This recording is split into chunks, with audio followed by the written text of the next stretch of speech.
ఎన్టీఆర్ భరోసా ఈ 2 రోజులే. ఉదయం 4:30కు మొదలవుతున్న పెన్షన్. హాయ్ అండి, అందరూ ఎలా ఉన్నారు? నేనైతే చాలా బాగున్నాను. వెల్కమ్ టు మై ఛానల్ నా ఐడియాస్. వీడియోని స్టార్ట్ చేసే ముందు చిన్న రిక్వెస్ట్ అండి, అందరూ వీడియోని అయితే చూస్తున్నారు, అలా అయితే సబ్స్క్రైబ్ చేసుకోవట్లేదండి, ప్లీజ్ అండి సబ్స్క్రైబ్ చేసుకోండి. జూలై 1వ తేదీన పెన్షన్ల పంపిణీ కార్యక్రమాన్ని ఇంటింటికి వెళ్ళి పూర్తి చేయాలి. అవసరమైతేనే రెండో రోజు కొనసాగించాలి.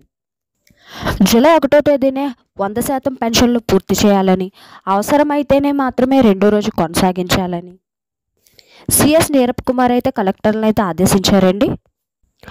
Aadhaar biometric, facial, iris, RBIS authentication ఆధారంగానే పెన్షన్ సొమ్ముని పంపిణీ చేయాలి. ఆధార్ బయోమెట్రిక్ అంటే ఫింగర్ ద్వారా, ఫేషియల్ అంటే ఆధార్ ఫేస్ అనేది యాప్ అయితే ఒకటి ఉందండి, దాని ద్వారా, ఐరిష్ అంటే కన్ను ద్వారా, ఆర్బీఐఎస్ అంటే అథెంటికేషన్, ఫింగర్ అథెంటికేషన్, ఇంకా ఐరిష్ కన్ను ఫెయిల్ అయిన కేసెస్లో ఆర్బీఐఎస్ని యూజ్ చేస్తారండి. అది కూడా ఆర్బీఐఎస్లో ముందుగా రిజిస్ట్రేషన్ అయిన వాళ్ళకు మాత్రమే అవుతుందండి. ఏదో ఒక అథెంటికేషన్ అయితే పూర్తి చేసి పెన్షన్ సొమ్మునైతే తీసుకోవచ్చండి. పెన్షన్ డిస్ట్రిబ్యూషన్ను సర్టిఫికెట్ కూడా జారీ చేయాలి. సిఎస్ నీరబ్ కుమార్ ప్రసాద్.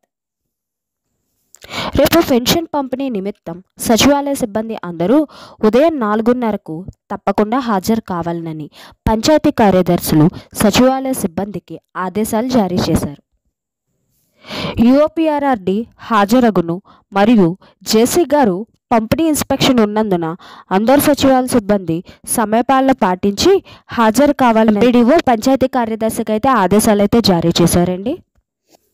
1వ తేదీ పెన్షన్కు ఎక్కడైతే సచివాలయ సిబ్బంది కొరత ఏర్పడిందో అక్కడ అంగన్వాడీ టీచర్లు మరియు ఆశా వర్కర్లు ఉపయోగించుకొని అయితే రేపు జూలై 1వ తేదీనైతే పెన్షన్ల పంపిణీ అయితే జరుగుతుందండి. మరెన్నో వీడియోస్ కోసం అయితే నా ఛానల్ అయితే సబ్స్క్రైబ్ చేసుకోండి.